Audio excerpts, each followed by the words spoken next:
আসসালামু আলাইকুম, আমন্ত্রণ বাংলা ভিশন সংবাদে আপনাদের সাথে আছে আমি রুকসানা হক রেখা। বড় কোনো নীতি পরিবর্তন বা চমক ছাড়াই নতুন অর্থ বছরের জন্য 7,90,000 কোটি টাকার গতানুগতিক বাজেট দিলেন অর্থ উপদেষ্টা ডক্টর সালেউদ্দিন আহমেদ। মূল্যস্ফীতি কমানোর টার্গেট থেকে বাজেট দেয়ায় প্রস্তাবিত বাজেটকে সামগ্রিক উন্নয়ন ও সাধারণ মানুষের বাজেট বলে অভিহিত করেছেন অর্থ উপদেষ্টা।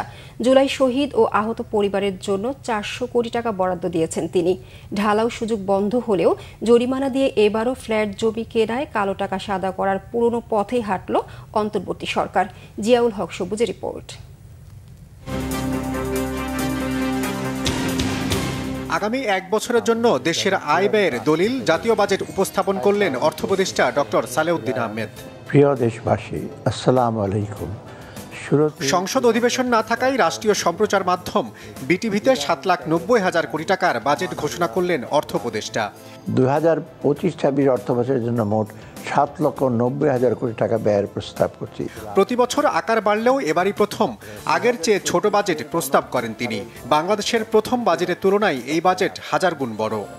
জনগণের জীবনযাত্রায় নিয়ে আসতে চায় এক সুদূর প্রসারী পরিবর্তনের ঢেউ। আমরা সে লক্ষ্যকে সামনে রেখে এবারের বাজেট সাজাবার চেষ্টা করেছি। আমাদের এবারের বাজেট কিছুটা ব্যতিক্রম ধর্মী। দেশের ইতিহাসে প্রথমবারের মতো আমরা বিগত বাজেটের চেয়ে ছোট আকারের বাজেট আগামী অর্থবছরের জন্য প্রস্তাব করছি।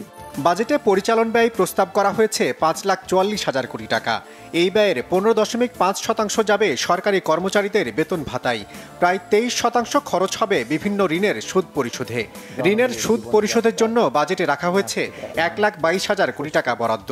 মূল্যস্ফীতি নিয়ন্ত্রণের লক্ষ্যে বিগত মাসগুলোতেই আমরা ধারাবাহিকভাবে সংকোচনমূলক মুদ্রানীতি অবলম্বন করেছি। বছর জুড়ে উন্নয়ন কর্মসূচিতে বরাদ্দ 2,30,000 কোটি টাকা। এর মধ্যে পরিবহন ও যোগাযোগ খাতের বরাদ্দ 24%, স্বাস্থ্যে 7.1%, শিক্ষায় 18.8% এবং বিদ্যুৎ জ্বালানিতে যাবে 9% অর্থ। নতুন বাজেট নিয়ে খুব বেশি পরীক্ষা নিরীক্ষার মধ্যে যাননি অর্থ উপদেষ্টা। খরচ সামলাতে রাজস্ব আয়ের টার্গেট ধরা হয়েছে 5,64,000 কোটি টাকা। বিপুল অর্থের মধ্যে এনবিআরকে আয় করতে হবে 4,99,000 কোটি টাকা।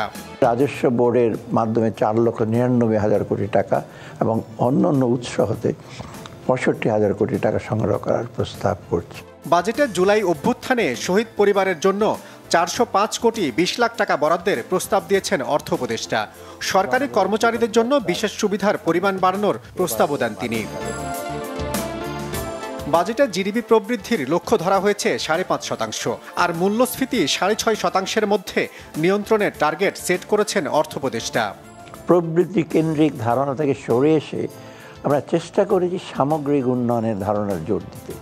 তাই প্রথাগত ভৌত অবকাঠামোর তৈরির খতিয়ান তুলে ধরার পরিবর্তে আমরা এবারের বাজেটে প্রাধান্য দিয়েছি মানুষকে।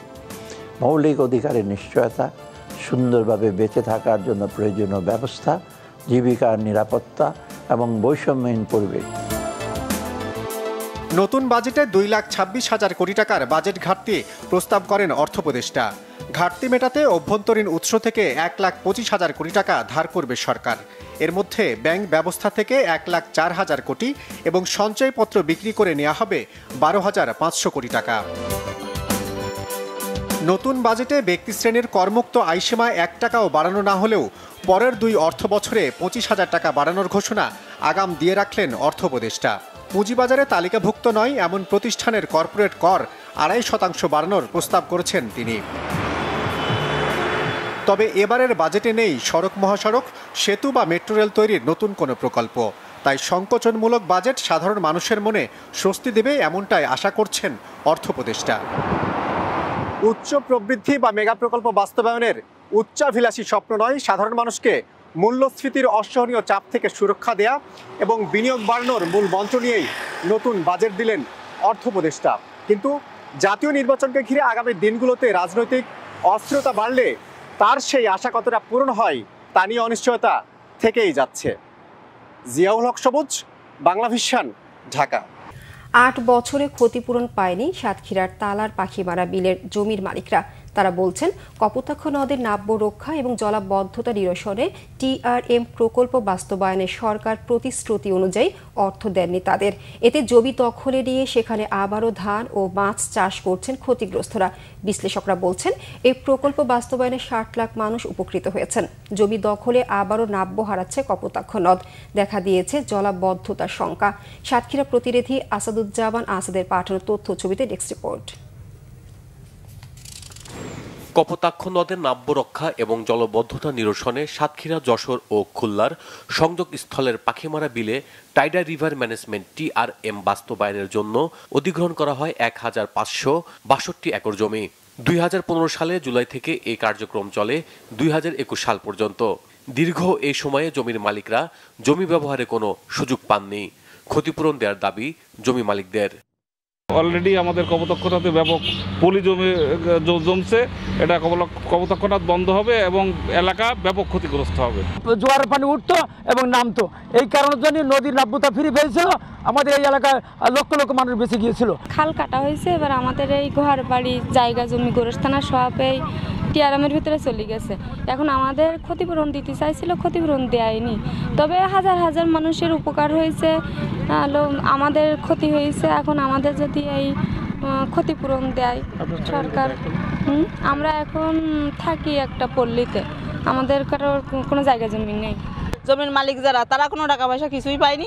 2 বছর টাকা আপনারা হয়তো দিয়েছেন, কিন্তু তা আমাদের সেই জমির কাগজপাতিতে আমাদের তা সদিই গেছে, আমাদের কারোর কোনো কাজেই লাগেনি।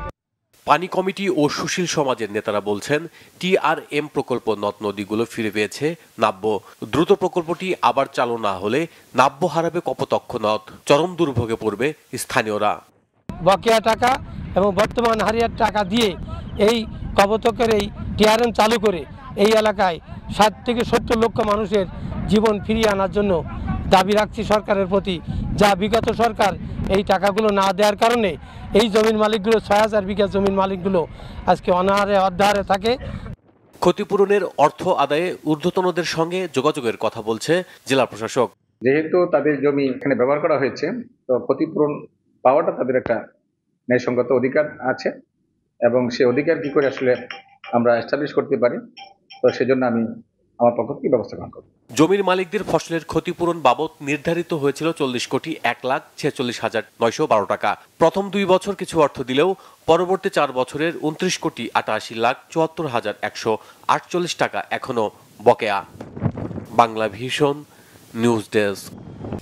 এই ছিল এখনকার মতো, পরের সংবাদ দুপুর 12টায়। এছাড়া বাংলা ভিশন সংবাদ ও সংবাদ সংশ্লিষ্ট অনুষ্ঠান দেখতে ভিজিট করুন www.bvnews24.com ও facebook.com/বাংলাভিশননিউজে এবং সাবস্ক্রাইব করুন youtube.com/বাংলাভিশননিউজে। ধন্যবাদ সবাইকে।